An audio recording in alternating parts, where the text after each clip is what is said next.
Good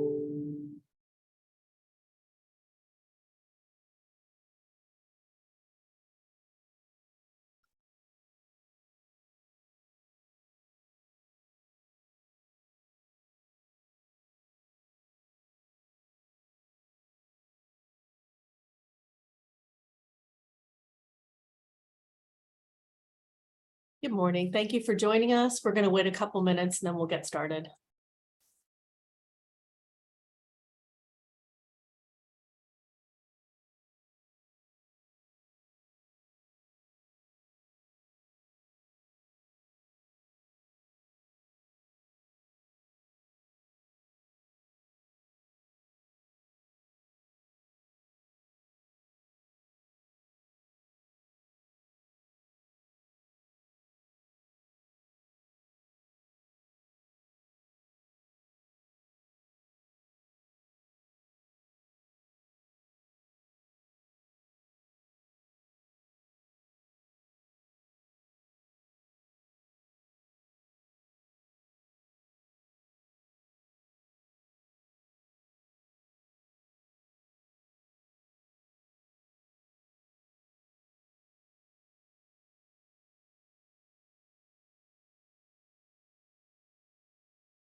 All right, good morning. Well, thank you for joining us to hear about this business immigration update. My name is Melissa Azallion Kenny. I'm a partner with Burr and Forman, and I lead the firm's business immigration practice.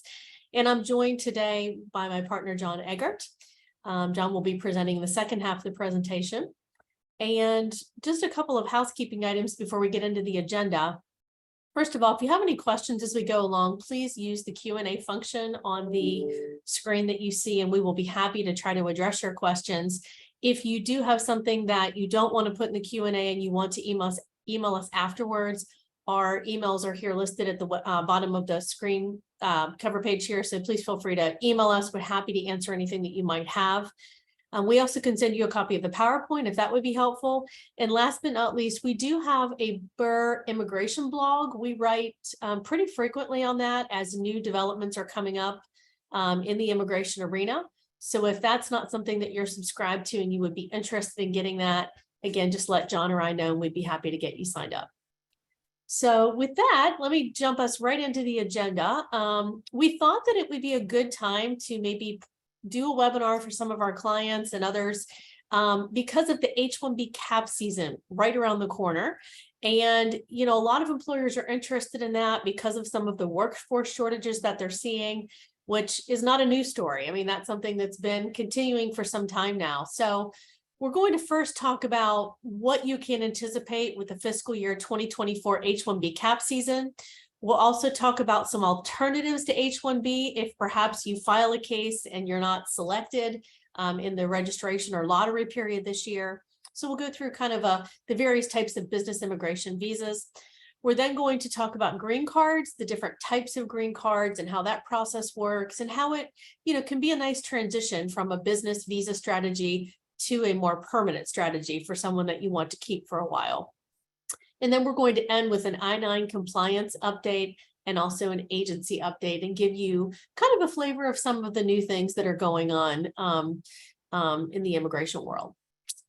So with that, let me start off with just sort of immigration strategies that can be used by a business to address some of these shortages. And, you know, I think when we think about visa options for a labor shortage strategy, one of the things that we kind of have to come to the playing field with is the understanding that a lot of these visa strategies have very specific requirements, and some of them, especially those that are work related, really are most appropriate for those that are in professional positions where the job requires at least a bachelor's degree or the equivalent. That's not to say that there are not some other strategies, but certainly the H-1B and some of the other strategies, that's sort of what we're looking for, a professional, a managerial, an executive, a specialist type of job. Now, there are some visa strategies for skilled and unskilled labor positions as well, and I'll review those. But I think really what our job is to, help you sort of think outside the box, be creative, and try to put something together that's playing by the rules on one hand, but at the same time, finding a strategy that will work for your situation.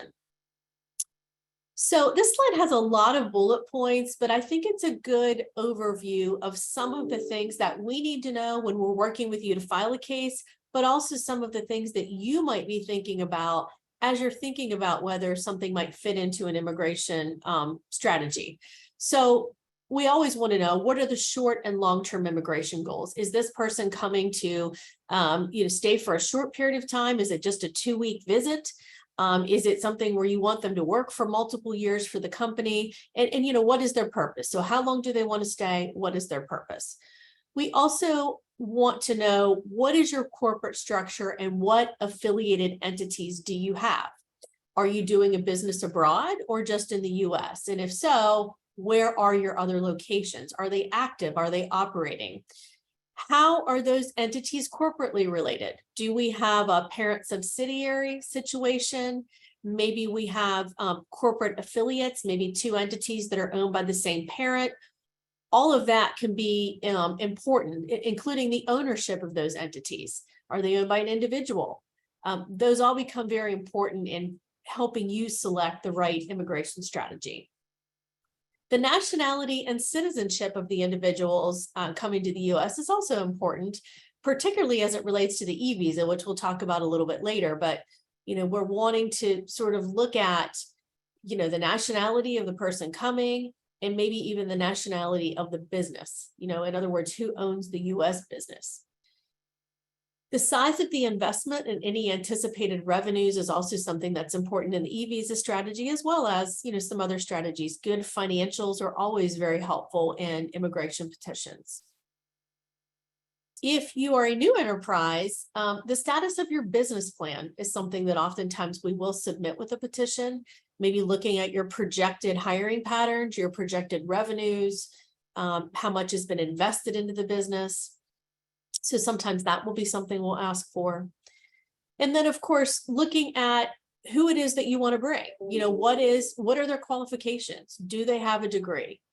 Do they have substantial experience? Do they have some very specialized skills or expertise that might be something we could use to craft a strategy? And what kind of position are you looking for? Is it a professional position or a managerial position? Is it more of an unskilled position? And then let's see, prior immigration history. Always want to know, is the person in the US? Are they in status? Have they violated their status? Sometimes we need to know criminal backgrounds, if that's in the mix, how long they've been in the US. So there's a whole host of things. And this is just kind of the starting point. But some of these things, including maybe what you want to do with family members, are things that, help us plan the right strategy for you. So let's first talk about the H-1B cap. And, this is not a new concept, this cap. The Immigration Act of 1990 really was the first piece of federal legislation that placed a cap on the number of people that can be in the US annually in H-1B status, or can be requested, new people that can be requested in H-1B on an annual basis. So and a cap is really a limit, it's a maximum number. So what the current rules say is that there are 65,000, what we call regular cap H-1B slots available, and those can be filed for somebody that has a bachelor's degree or higher. There are an additional 20,000 H-1Bs available under the master's cap, but those are only available to those who have a U.S. master's degree or higher. Now, not every business or not every person is subject to the H-1B cap, so they might not have to be worried about these limitations. What type of petitions could be exempt? Well, colleges and universities, higher education is one that doesn't ever have to worry about the cap. They can file an H-1B at any time during the year. Another one that's less common, but also very helpful in certain circumstances, can be a nonprofit organization that's affiliated with a college or university. So we see this in our practice with school districts, public school districts, who maybe have agreements with colleges and universities for various reasons. We also see it with nonprofit hospitals. who maybe are affiliated with a college, maybe through a student teaching arrangement or something like that. Or maybe they're placing somebody, they're placing a doctor or a professional at an organization that has an association with a college or university. So those are certain ways that sometimes we can work around the cap. There are also some individuals that aren't subject to the cap. One of those would be foreign medical graduates, coming to do a residency or fellowship in the US. The other would be maybe a person who's in the US already in H-1B and had been counted towards the cap. So first thing you want to ask is, do I have to be worried about the cap? Most employers do, but there are some exceptions.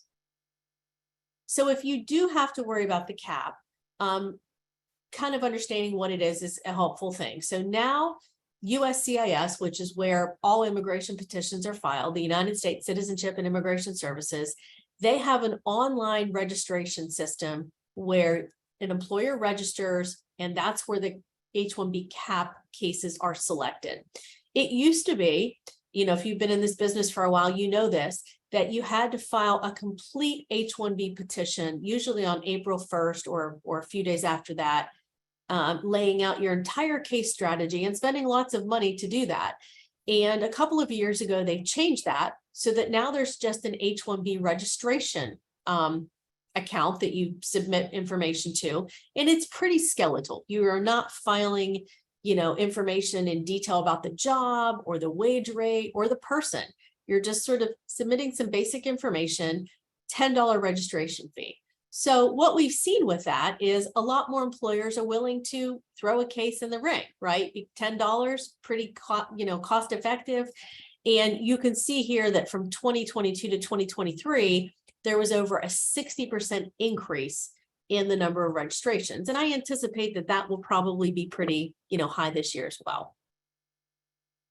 So this is the current timeline for the fiscal year 2024, which is what we're talking about as we, come up into February and March here.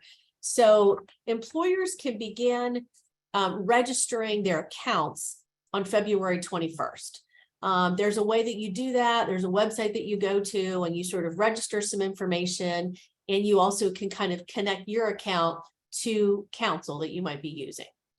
And then on March 1st until March 17th, the H-1B registration period is open. And once those accounts are created, an attorney or you, but usually like we would do it through as counsel, can file those H-1B registrations for you and make sure that that system is in the queue. So right now, we're working with clients to get questionnaires back and some information that we need to go ahead and file those cases between that time period. We anticipate that by March 31st or on March 31st and beyond, that will be when the USCIS will let us know of selected registrants. And usually that's, occurs over a period of time, but it's a pretty short period of time.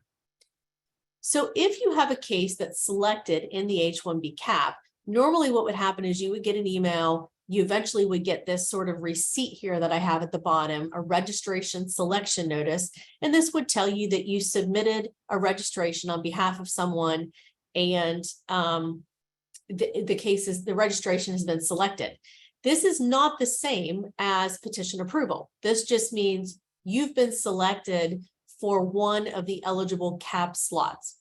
After that period, you then have usually a 90-day window to go ahead and file the case. And that's when we start working on how the case meets the H-1B criteria, what the position involves, what the credentials of the foreign national are, and trying to, demonstrate why we think the case should be approved for H-1B status. So that's something that, comes a little bit later. Now, in the past couple of years, there is one selection period that, comes out, let's say in March and April, but sometimes people that are selected actually don't file cases, and there's no problem with that. They just don't utilize the slot. So sometimes we'll see later in the year, the immigration office will open another selection window. They will select other people for those slots, and there will be a subsequent notification. So that usually does happen, and I think it's just because of the sheer number of volume of people filing registrations and then perhaps not using them. So let's talk a little bit about the H-1B and when it's appropriate and, what a typical case might look like. Normally, the job is going to require at least a bachelor's degree or higher or the equivalent in a specific field. And that piece of specific field is important. Just to say a job requires a bachelor's degree is not usually enough because, you're really supposed to have somebody filling what's called a specialty occupation where like theoretical and specialized knowledge, would be required for that job. So common would be any type of engineer. I've put automotive engineer on here. Most computer professional jobs, computer systems analyst, database administrator, anything in the SAP world, is typically going to be an H-1B qualifying petition. Research scientist is another, and the list goes on. I mean, there are a lot of different professions that would qualify for H-1B. When you're requesting H-1B status, the initial request period is 3 years, and that can be extended for up to 3 additional years for a total of 6 years. Now, can you ever extend the H-1B beyond that? You can, but you need to have a pending green card application typically, or your person has to leave the US for a year and then re-enter. Okay, but if you're looking to extend it beyond 6 years, normally you have to have a pending green card far enough along in the process that then allows them to extend.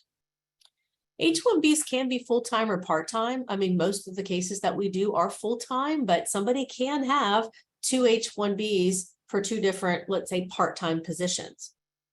But they are employer specific. So once you sponsor somebody, they can't use what you've done and go to another employer without sponsorship. So they do belong to the employer, so to speak. They are a good green card transition in that they carry with them what's called dual intent. And that is when, on the one hand, their intent is temporary, to stay in the US for a temporary period of time. On the other hand, their intent is permanent. They want to live and work in the US indefinitely. There are different wage thresholds for H-1Bs. So you do have to pay somebody the market wage, and you have to keep an eye on the wage that's being paid to those people at your company that are doing similar work. So if the idea is, we normally pay people $70,000 for this job, but we will, maybe hire a foreign national and pay them $10,000 less. Those are things that the system is kind of designed to prevent. So we would be gathering that wage information, as we're going along.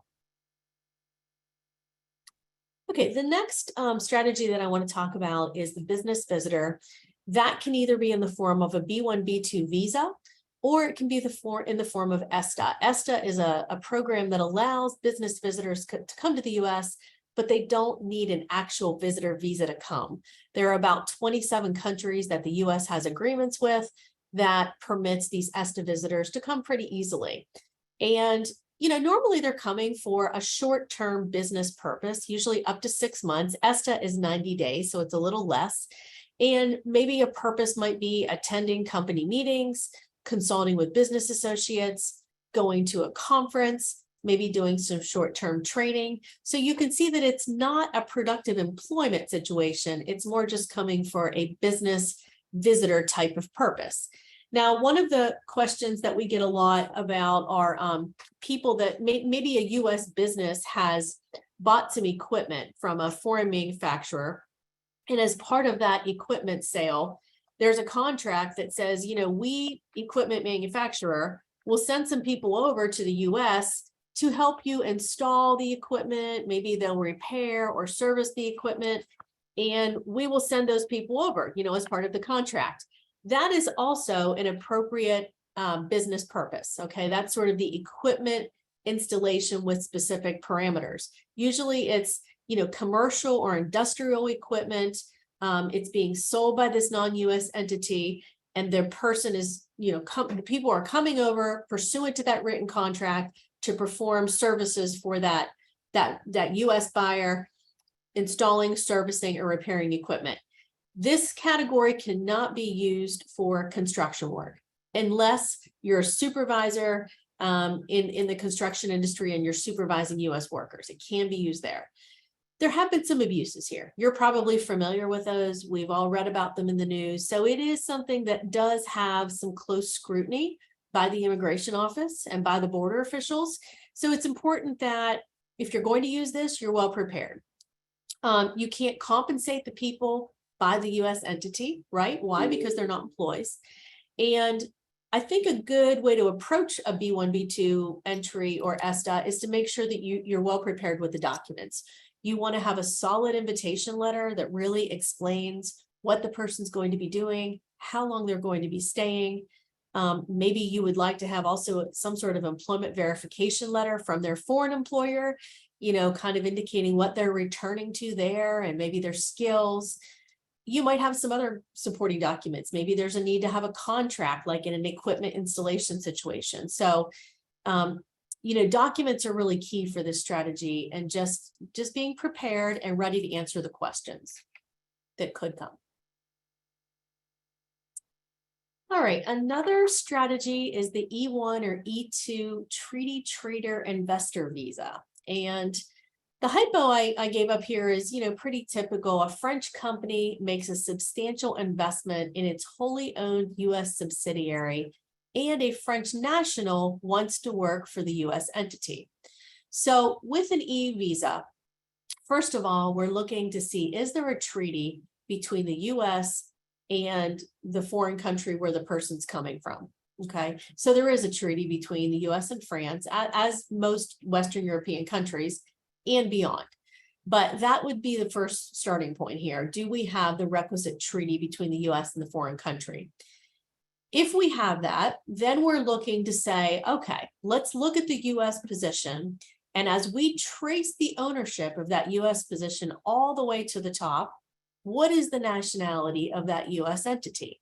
And that could take many forms. I mean, many times we're looking at organizational charts and corporate entity charts that are many, many layers, but we're looking to trace it all the way to the top to confirm, in this case, hopefully French nationality. That could be a company that is traded on the French stock exchange.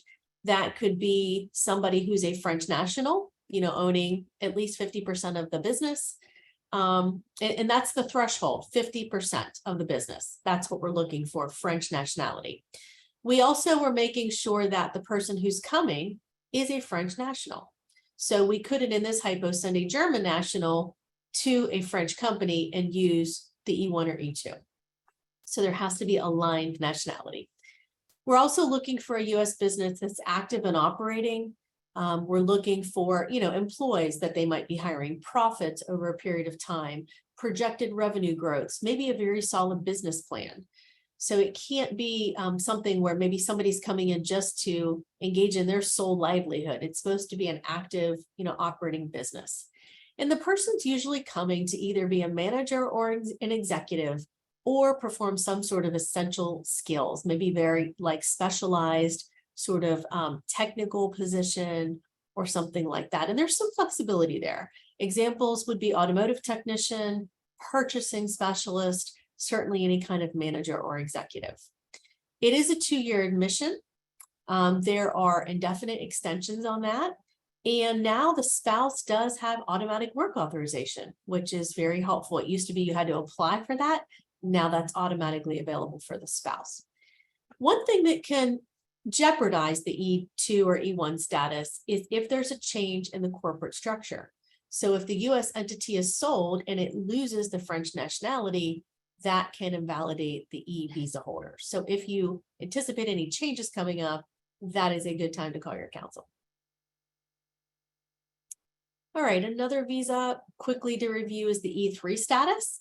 This is very similar to the H-1B, but if you have an Australian national, that is, this might be a good option. But it works very much the same as the H-1B, in that you're looking really for somebody who's doing a professional position. I've done a few of these, and I mean, I have seen some flexibility, here, especially in the terms of the degree that the person might have. It doesn't seem to be as tight of an adjudication as an H-1B, but at the same time, it does have to be a professional job. There are some wage requirements that are similar to what we talked about in the H-1B. You do usually apply on this one directly at the consulate. You don't need to go to the immigration office for approval. You can, but you don't need to. So normally somebody will go abroad, they'll apply for this E3, and then they'll just come in without any authorization by the U.S. Immigration Office. The E3 status is also 2-year validity, and that is renewable indefinitely, and dependent spouses can apply for employment authorization. All right, I want to just cover a little bit about F1 students. I know a lot of companies will hire interns, and maybe some of them might be foreign nationals who maybe they're graduated and they are doing some sort of practical training. And that oftentimes is a good way to hire somebody and then transition them to something like an H-1B or another visa.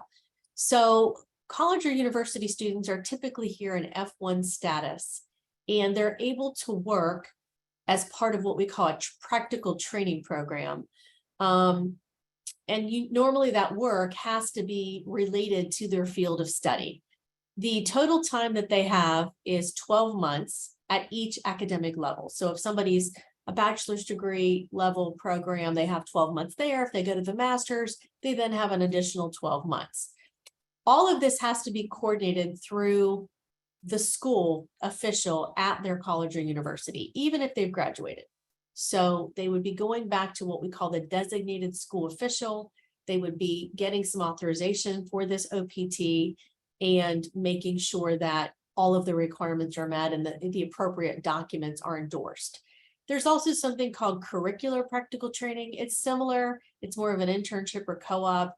Again, the student office is typically involved in that. Now, one really great piece of this F1 OPT is that if a student obtained a degree in a STEM field, then they are eligible for not only that 12-month period, but an additional 24-month extension. So a total of 3 years of employment authorization in this OPT. So example would be bachelor's degree candidate gets a mechanical engineering degree, they use 12 months of OPT, and then they apply for the 24-month OPT extension. So they actually have 36 months. In order for this to work, the employer does have to be enrolled in E-Verify. There has to be a pretty detailed training plan that all the parties work on. And as I mentioned before, it's a good transition to an H-1B. But it also, kind of extends your employment authorization period with the candidate, because they can do this, then they can move to the H-1B. I did want to talk just a moment about the H-2B. We do get some questions on this because of all of the visas where maybe you can have a skilled or an unskilled worker come into the U.S. and perform work. This is an area where maybe you could use. But the key with an H-2B is to remember that it's a temporary need that the employer has for the job. Okay, so we're not looking to fill a permanent need like we would be for a green card. So it's a temporary need, which means it has to have limited duration. So the maximum here, there's a cap, 66,000. The Immigration Office splits that up into 2 different time periods. They split the fiscal year in half. Recently, there was a great development here where the government increase the cap by almost an additional 65,000 petitions. Now, I will tell you, those are very, very limited. Like an employer has to show irreparable harm if they weren't able to get their H-2Bs to use this. Some of them are limited to people from the North Central American and Haitian sort of categories. So, there's a lot of restrictions, let's just say. But if you want to explore the H-2B and you think that you might have some interest in looking into it further, we can certainly talk about the restrictions. But suffice it to say, these extra H-2Bs are only available, up until a filing deadline of September 15th. Normally, we're seeing, like in these cases, seasonal or peak load need workers. So it works well in hospitality, construction, sometimes landscaping. We've also talked with some manufacturing clients about it who have a one-time need up to 3-year maximum for extra workers. And then maybe that would, revert back to their normal workforce. All of this has to be proven by documents, but, it is a visa that has some opportunities with it. There are wage requirements as well. There are also hour requirements that have to be guaranteed 35 hours a week to qualify. So it's a good program, but it also has some limitations. I did see a question here about the E3 as well. And the E3, yes, is employer specific, like the H-1B. So an employer cannot, if an employer petitions an E3, they can't then jump from one employer to the next. It belongs to that employer. Okay, the next visa that I want to cover is the L1, used by a lot of businesses who are doing intra-company transfers. So example here, German parent company has US office, wants to transfer manager, executive, or professional working in Germany to the US entity. Now, they don't have to be working in Germany. I did put that in the hypo, but let's say the business, maybe let's say there are multiple locations throughout the world, and they have somebody working for one of their facilities at, let's say in South Africa, and they now want to come to the US. As long as there's a corporate relationship between those entities, parent subsidiary, corporate affiliate, branch, something like that, this is something that would be a good strategy. There is a program called the Blanket L. This is for employers who are doing a lot of L volume. It's a very streamlined process. It doesn't require you to file the petition at the immigration office. You can go right to the consulate. And if you're doing a lot of L activity and you have high dollar volume, this is certainly something that you would want to think about petitioning for. There's an initial approval period, and then eventually you can get indefinite designation. Okay, so types of position for the L: managerial, executive, or what we call specialized knowledge. So examples might be a project manager, electrical engineer, purchasing specialist, and beyond. I mean, there are many, many different types here. The employee has to have worked for at least 1 year in the prior 3-year period for the related corporate entity. So this isn't used for somebody who's kind of new to the organization, right? 1 year in the prior 3. And when they're coming in, they can either come in as L1A or L1B. L1A, managers and executives, maximum of 7 years. They come in for 3 years and you extend it into your increments. The L1B, 5 years maximum. If you're a new business in the US, there's some limitations there. Sometimes you can only get a 1-year admission, but it's a great visa, if you have the right fact pattern. The spouse also, automatic work authorization, which is very helpful. All right, let me talk about the TN for a minute. This is a great category that was created by the NAFTA treaty, now USMCA. And you have to be a Canadian or Mexican citizen to use this strategy. Example, and you have to be coming to work in a profession. There are 63 occupations listed on the USMCA schedule. So you're always, we're always consulting that to see, is this position on the schedule? We can be creative with that, but we have to be able to fit in one of those boxes somehow. So examples: engineer, management consultant, scientific technician, technologist, economist, accountant. There's some in the allied health professions. So, it's a good list. You generally need a bachelor's degree in the field. There are some exceptions to that, management consultant being one, but generally you're going to use a bachelor's degree here. Canadians apply right at the border, so it's fairly simple for Canadians. Mexicans do have to go through the consulate and apply and do a visa application form and things, so it does take a little bit more time, but pretty straightforward in both avenues. There's a 3-year validity initially, and then you can renew that indefinitely. This also is employer specific, so you can't run from one employer to another with the TN that employer A got you. You can hold multiple TNs though. So, you might have a couple part-time jobs in TN. This is an area where there's been some recent attention regarding abuse related to fraudulent misrepresentation. So there's a class action lawsuit pending right now in the Northern District of Georgia. It's kind of working its way through the court. I think there's been some motions to dismiss filed. involving Smart Alabama LLC and United LLC. And the allegations in this case are that the petitioner, so the employer, worked through the staffing agency and requested the TN for engineering positions, but actually the allegation is that they were putting them in production positions. Well, somebody working on a production line or a laborer is not going to qualify for TN. So the allegation is, saying that they were coming to do one thing, but actually doing something different. So, this is kind of, we would say this across the spectrum, not just with the TNs. Misrepresentations, not providing truthful information is just kind of a setup for just a lot of problems, not only for the foreign national, but also for the company. So it'll be interesting to see what happens in this class action lawsuit. All right, and with that, I'm going to turn it over to John. He's going to go through some things with green cards, and we'll start there. So John, let me turn it over to you. Thanks, Melissa.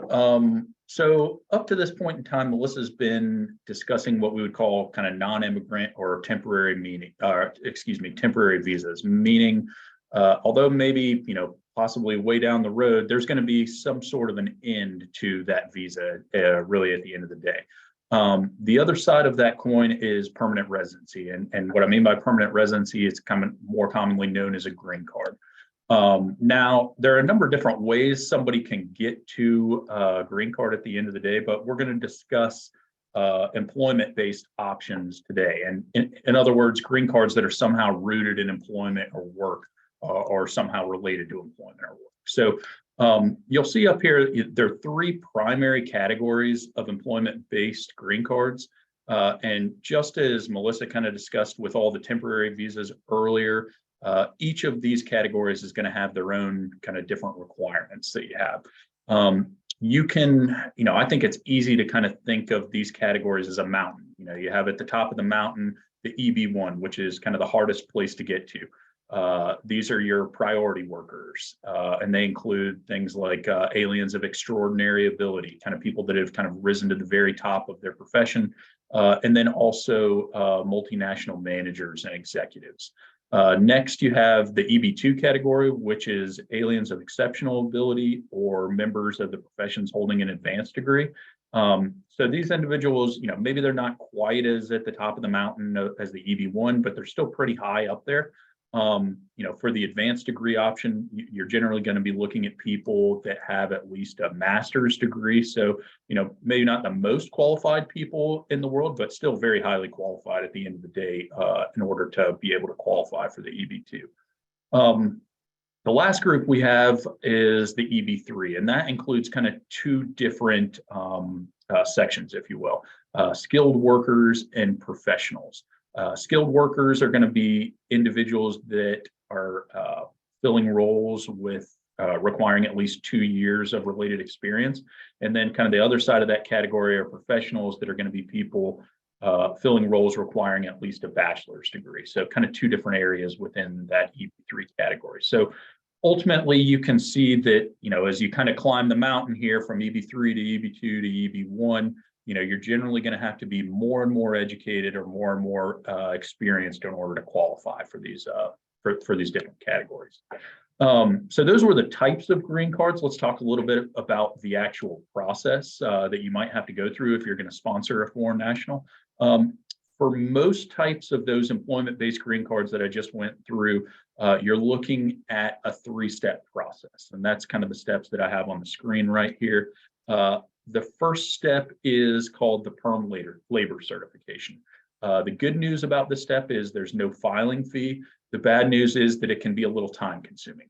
Perm is essentially a test of the labor market at the end of the day to demonstrate that there are no minimally qualified U.S. workers to fill the role that you're attempting to kind of fill with your sponsored foreign national. So that's kind of the standard at the end of the day that we have to be able to demonstrate in order to have a successful perm application. So within this perm labor certification step, you're going to have to do a number of advertising steps. We're going to have to go through advertise the position, depending on if it's a professional position or not, in a newspaper, and then usually a couple of different sources like online websites, job fairs, those types of things. Ultimately, we're looking to see if we get any resumes or CVs from applicants. If we do, we're going to have to look at those CVs and applicants, go through our hiring process to determine if we have any U.S. workers that are qualified to fill that role. Important point here is that you're going to want to work with counsel when you're formulating the job requirements, because that's what people at the end of the day are going to be looking at when you're doing this advertising. Why you can't actually go out there and tailor those job requirements to the individual that you're attempting to sponsor. There are some strategies that we can kind of go through. They're going to make success more likely here. So it's important to be working with counsel from the outset of the perm process, and not just right around the filing, the point where you get close to filing. While you used to see some problems with applicants at this step, honestly, I think kind of the way the labor market is right now, it's kind of ripe for perm applications. We're seeing a lot of perms that go off kind of without a hitch just because there's such a shortage of workers. You can probably see it in your own hiring practices that they're just having trouble getting people to apply for jobs in general. So that works out good for the perm process, at least right now. So with all that being said, probably never a better time than now to move forward with the perm process if you're considering sponsoring a foreign national for a green card. With the perm step, there's also a wage component where we have to do a filing with the Department of Labor.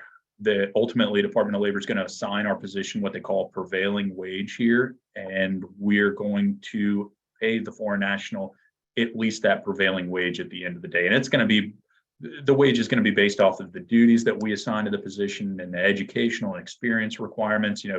Once again, something that is a really good idea to work with counsel on in the outset to really get a good strategy, because really from the perm context, strategy from the outset is really the key here. And ultimately, if you don't have any qualified U.S. workers that apply, you're going to be ready to file the perm application electronically with the Department of Labor, and that goes through kind of their online portal. It takes about 6 to 8 months to process, and ultimately you will get that certification. So that's kind of the first step, takes a little while, but once you get through that initial perm application, it's been approved, you can move on to the next step. And many times you're going to be able to file this I-140 and I-485 petitions kind of at the same time.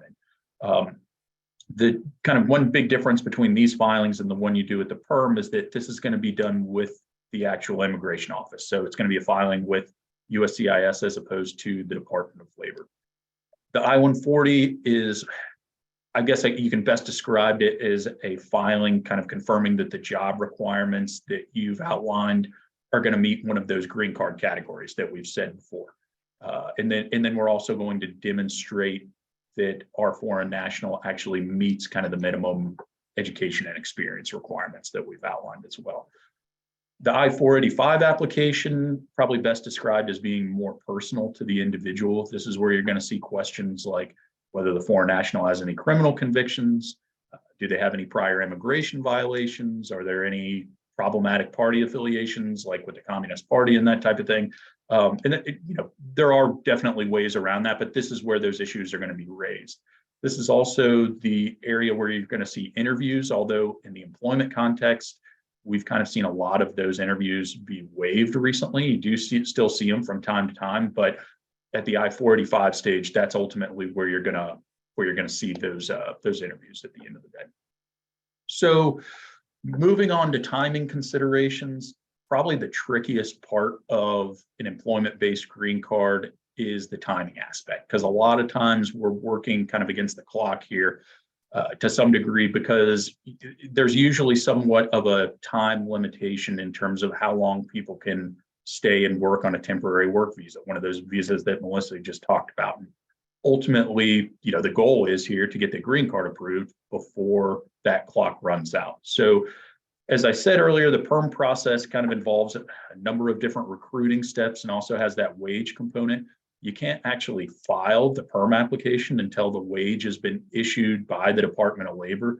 We've seen some pretty significant wait times on wages recently, upwards of 9 months at times, sometimes not quite so long, but also kind of some worst case scenarios of around a year. So, the wage aspect of things, waiting on it to be issued by the Department of Labor, combined with delays that you see on needing to go through the recruiting steps in order to comply with the perm requirements, are you can really see those add up and kind of get some good size time periods there. So just something to keep in mind.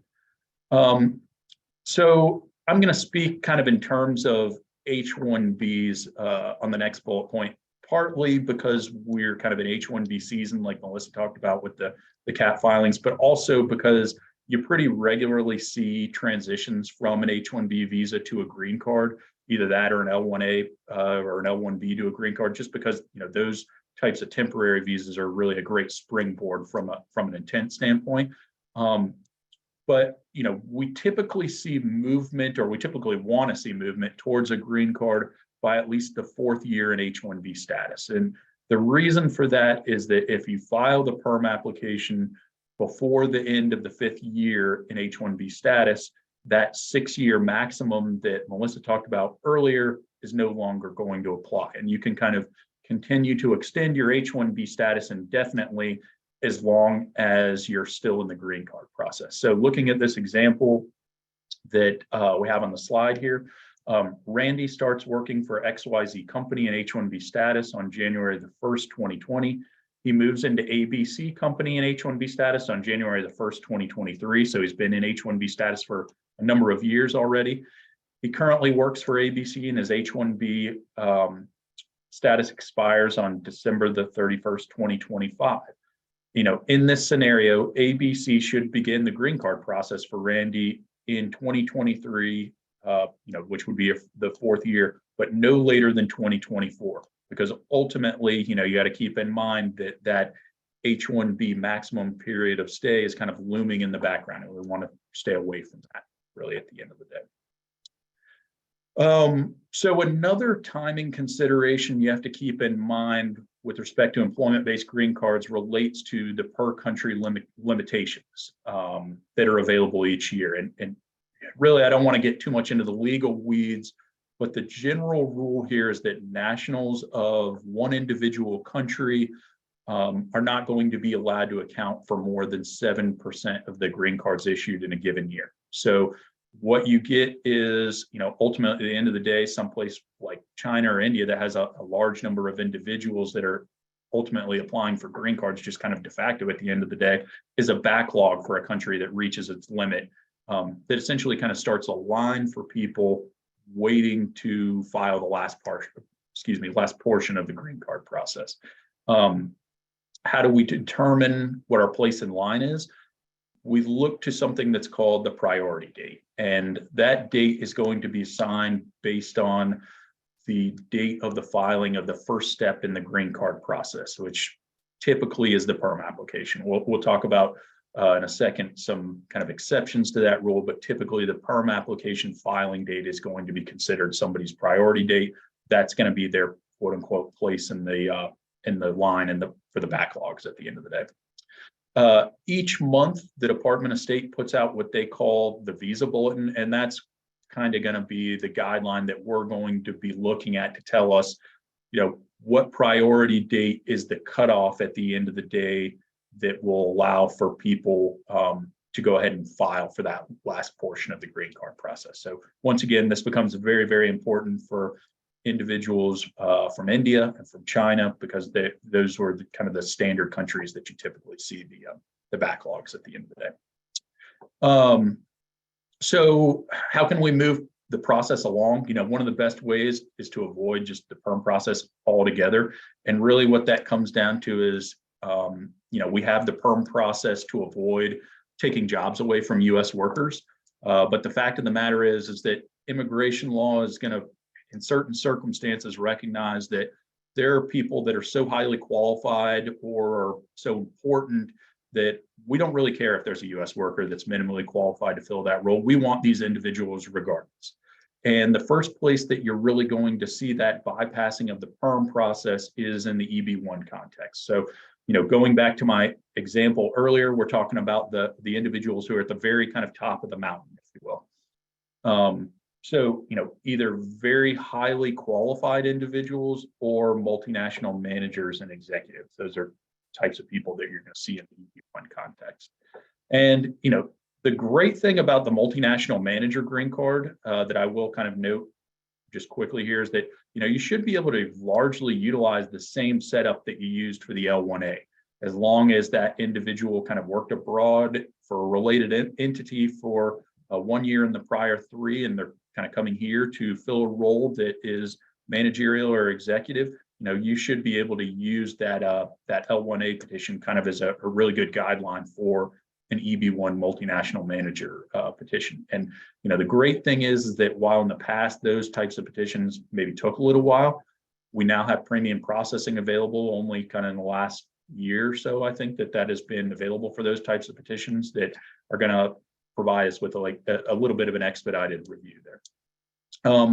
The second type of petition that you might use to avoid the PERM process is called a national interest waiver, EB2 national interest waiver. And first things first, you got to keep in mind that the foreign national is going to have to meet the other EB2 requirements here. Like I said earlier, a master's degree is typically going to get them there.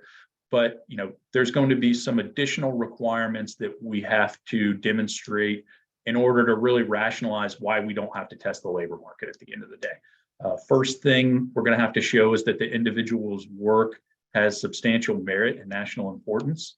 We're then going to have to go and prove that the individual is well positioned to engage in that endeavor.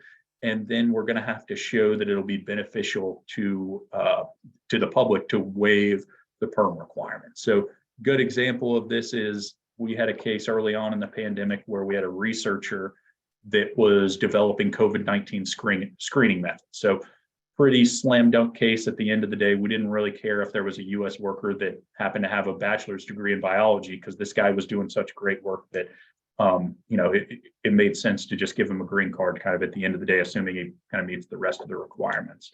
So that was a pretty easy example. What's something that you might see outside of the healthcare research context?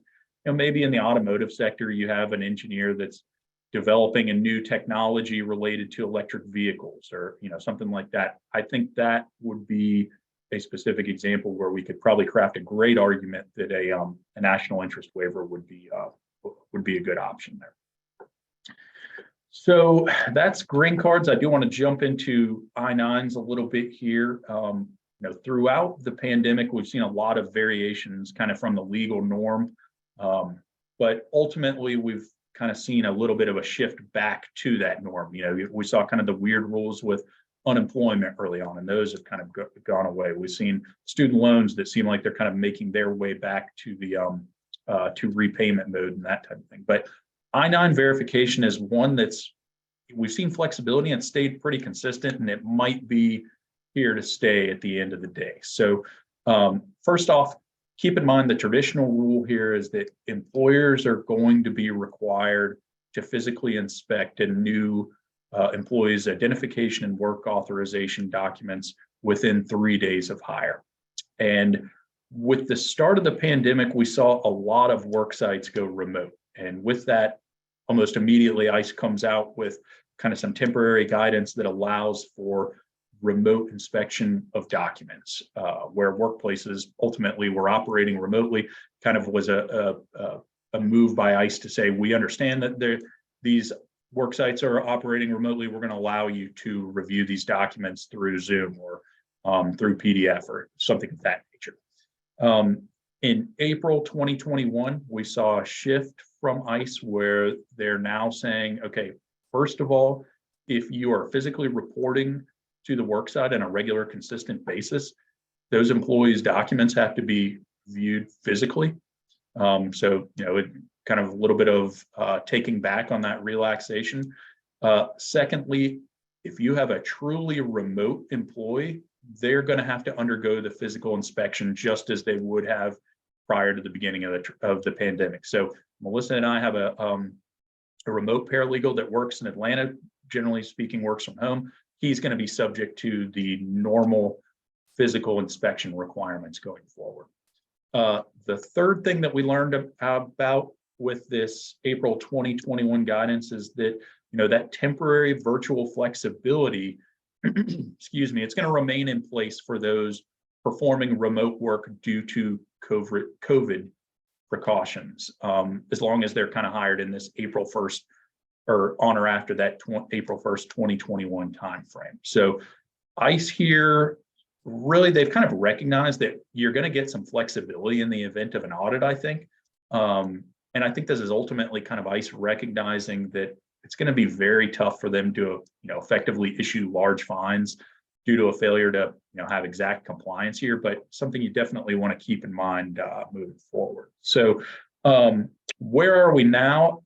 As of right now, and just flipping to the next slide, if you wouldn't mind, employees that have not yet been verified in person, you need to be verified at the earlier of them returning to the physical workplace on a regular, consistent basis or expiration of this ICE policy. So keep that in mind. That's kind of the general rule.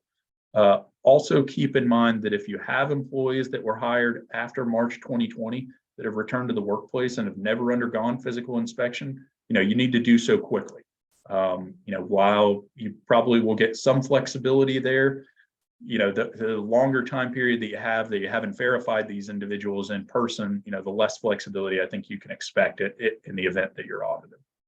And then I think we also know that, you can kind of continue to take advantage of this flexibility guidance at least through July 31st right now. We'll see if that's expanded further, but we'll kind of see from there.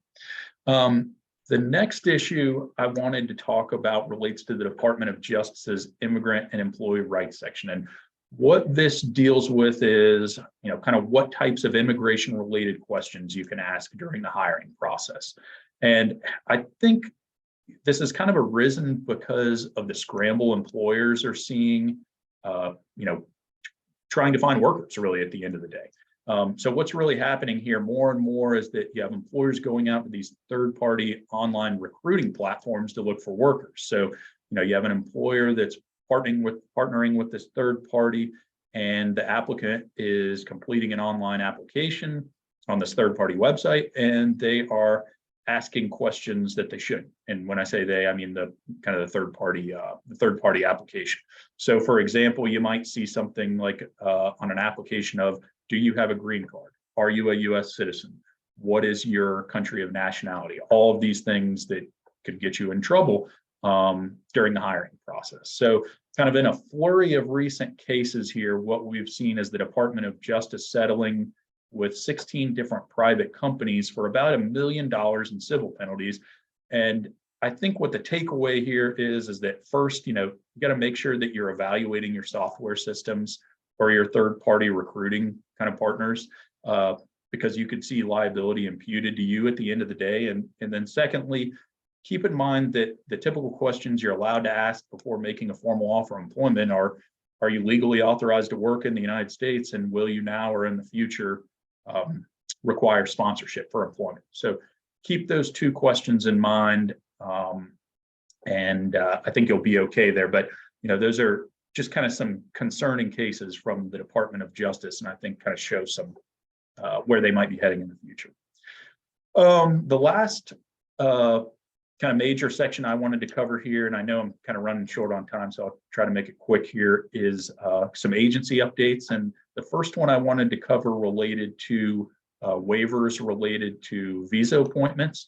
So, generally speaking, consular officers have the authority to waive interviews for some visa applicants. And generally, the way it would work is you get a petition approved at USCIS, then the individual or the foreign national will make an interview at the embassy. They will go have their embassy interview, and then they will be issued their visa. But like I said, the consular officers technically have the authority to waive that in some contexts. And during the pandemic, we kind of started seeing these very, very long lines because you had embassies or consulates that were just closed for months or weeks at a time. And I think as a result of that, we've kind of seen a little bit more of an expansion of this, the interview waiver really at the end of the day. So the typical scenario you're going to see this come into play is with a visa extension. The prior visa is going to have to have expired within the last 48 months. You're not likely to see it in kind of the visitor context in a B1, B2. But I think the last bullet point here is going to be key, that this is not something that's going to be uniform in terms of they're going to do it the same way in Germany compared to France or India or China. It's going to be kind of on a case by case basis, I think, with the different consulates and embassies. But something to keep in mind, especially if you have an employee that is extending a visa at the end of the day. So the last thing I wanted to cover is just a USCIS update. And we've seen a lot of changes here in the last few years. And as Melissa kind of mentioned earlier, I'll give a plug for the blog here. I think all of these different updates have been covered on the blog. It's on our website. You can get notifications for it, but good way to kind of keep yourself in the know on it, on business immigration topics. So the first update Melissa kind of mentioned briefly is that spouses of E and L visa holders now are going to have automatic work authorization. And in the past, these people would have to file for an employment authorization document that could take months to get processed. And you'd kind of see delay. Now, when these people are entering the United States, they're being given an I-94 with a special designation that gives them work authorization. So you'll be able to see that kind of moving forward. We're also seeing expanded premium processing, and that's kind of being phased in starting last year. Over the next couple of years, you'll see it. We've seen it in the multinational manager context. And when I say premium processing, what I mean is expedited processing for certain types of applications. So we've seen it implemented with multinational managers and executives. The next step that we're going to see here is F1 OPT applications. So if you're hiring recent college grads that might be transitioning to OPT, this is great news for you, something to possibly think about taking advantage of. It'll be, allow them to hopefully get their EADs kind of issued quicker at the end of the day. So I think we'll continue to see kind of expansion of these over the next few months, and which I think is good news really at the end of the day. We have also seen the possibility of a proposed rule on potential increase in filing fees. I won't really go into it too terribly much because we've seen these over the last few years of the potential filing increases that might go into effect, and it seems like they always get caught up in the court system and don't really go into effect, or maybe they only go into effect to a limited degree. But I think the general kind of takeaway from this update is, if you have individuals that might need to have their worker visa status extended, great time to do it right now. I can guarantee you that the government's not going to lower prices. I guarantee you that much. So keep that in mind.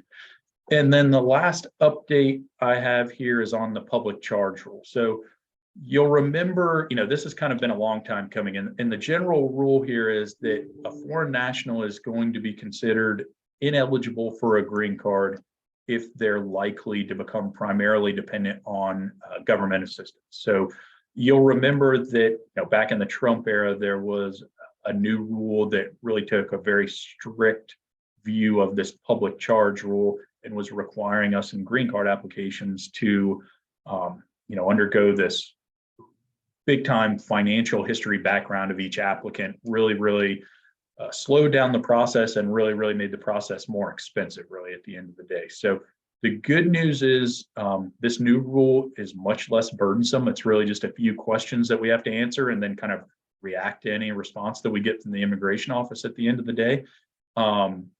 And so it's something that we kind of have to deal with, but I don't think that it will be nearly as impactful as we saw with the prior administration. So with that, I'll turn it back over to Melissa. All right, thanks, John. We did have one other question that I did want to address, and that's somebody who's asking if the employer, after an assignment is over, needs to do anything to be removed for work authorization. So I think what this person's asking is, if I sponsor somebody for a visa and they leave, do I need to do anything as the employer to be off the hook? That's how I'm going to read that. And the answer to that question is it depends. If you're sponsoring somebody for an H-1B and they leave, yes, you do by law have to notify the immigration office, USCIS, that the employment has ended. The reason you do that is you want to remove yourself, the company, off the hook from having to pay the wage. You also would notify the Department of Labor because they're involved in an H-1B. So that is one visa category that requires that notification. The other visa categories don't really require that. A green card doesn't require that. You know, really the burden is on the foreign national to make sure that they understand when their status expired and how quickly they need to get out of the US. But yeah, I would say that's just really for the H-1B that those notifications exist. So, okay, well, thank you. We appreciate your time today. Thank you, John. And we appreciate sharing some information with you. If you have any questions, feel free to, let us know. We look forward to speaking with you in the future, and have a great day, everyone.